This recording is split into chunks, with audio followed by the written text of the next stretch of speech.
Before checking myself into rehab, I smoked marijuana for one last time the night before to basically see how I would feel, how I would think, what would basically come over me if it would change my mind to go into rehab and seek treatment, and it didn't. It actually helped my decision and furthered it because I felt so dissatisfied with myself. I felt disgusting and it wasn't fun for me anymore at all. There was not a single thing left but absolute sorrow, and that's when I knew I had to go. That's when I knew I could actually beat it, but I actually needed help and I needed resources and I needed knowledge. I needed to relearn and start all over again. Before I went to bed that night though, I stared at myself in the mirror and I looked at how malnourished I looked, and I said to myself, this is it.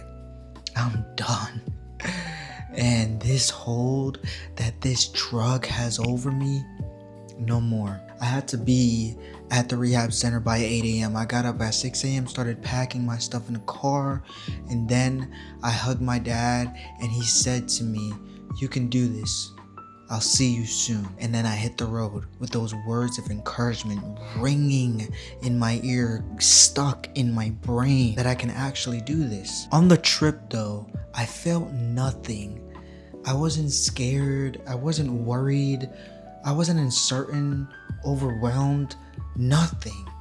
And that was a big signifier for me because throughout big life decisions or major changes in my life, I get a feeling in the pit of my stomach that makes me scared and it makes me feel uneasy. Realistically, I was looking for that feeling on the drive there the whole time. It was a 45-minute drive, and throughout the whole 45-minute, it never arose, it never came up.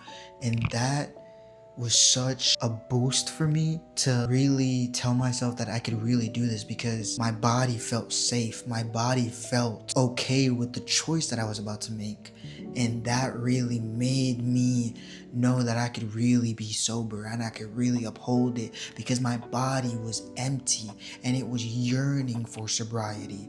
And that's how I truly knew that I could, get in here and I could do it, and I could be one and done in this rehab center and never come back. And I can never use substances again because, I got a support system, but also this right here is strong. It's strong, and I've been building that bitch up, you feel me? This is all the material they gave me throughout my 45 days in the rehab center, and they stick with me. A lot of them I cherish more than others, and they are here, but the other ones that I haven't migrated to my brain, I will always have these resources with me. And that's all I really needed, was the resource, but also retraining, rewiring of the brain, because addiction is a brain thing. It is a brain disease. It is a disease of the cognitive mind. And once you really figure this out and you really figure out that it's something that you can kick if you really truly apply yourself, really, in moments reassure yourself, if it's talking to yourself, if it's talking to your support system, if it's grounding yourself, going outside within nature, whatever it may be, I'm naming some of my stuff. You can really do this. I can really do this. Another thing that helped me and pushed me to really go for it with everything in me was my family. I told all of them that I was going into this rehab program, and my granny called me, my aunt called me, my mom called me, great-grand aunt called me, my cousins reached out. They all poured love and support into me, and I was like, bro, I really am loved. I'm really loved out here. I'm really supported and I can do this. And if I ever fall short, they got me and they could pick me up and say, hey, you got this. Let's get back up and let's keep walking, keep trotting, let's go. And having that support system is major. Also, meetings that they had with people on the outside world who were also in the seats that we were in that center, but also past addicts that got over it, crucial. It's critical for me. Hearing those people's stories, relating to it, and a lot of times, or not even relating to it, but just hearing how the drug also took them and destroyed their lives, turned them into a baby, and then they had to go and seek help as adults and then relearn how to even, carry themselves in this society as an adult again, and to really get rid of that pride to say, I don't know how to do it anymore. That made me cry a lot of the times, but it was so crucial for me sticking with it and sticking it out. And they mentioned that you have to really make meetings when you get out. You have to continue. It's not something you just get and you're automatically fixed. It's recovery, so you're recovering for the rest of your life. There were people in there about 60, 70, and they were like, I've been doing this for 50 years. And yeah, I got it, but nah, I know that if I don't keep going to meetings, my recovery is gonna fall. And I know I could use again, but do I have another recovery in me? And that is one thing that sticks with me. I know I got another use in me, you know, I got another in me, but do I have another recovery? I don't have no more time to waste. My life is just passing me by while I'm in these programs, and it's on me. I don't got no more time to waste, no more time to give to these programs, no more time to give to the drug. I have to give the time to me. I have to give the time to my art, to my career, my success, my family. So yeah, I am so grateful that I took that step, you know. I am really, really grateful that I really believed in myself that I could do this. And I'm grateful for my family for really believing in me. I'm grateful for the people I met along the way, my treatment coordinators, the people in the program that were taking their treatment very seriously also, that we, you know, pushed each other here and there. I'm just grateful for all of it, man. I'm grateful for a chance. I'm grateful for this privilege because this is a veteran program and it's not like a civilian rehab. We had our phones, we had a lot of privileges, and I'm grateful for that. I noticed that. I noticed my privileges. I noticed where other people don't have the resources that I do.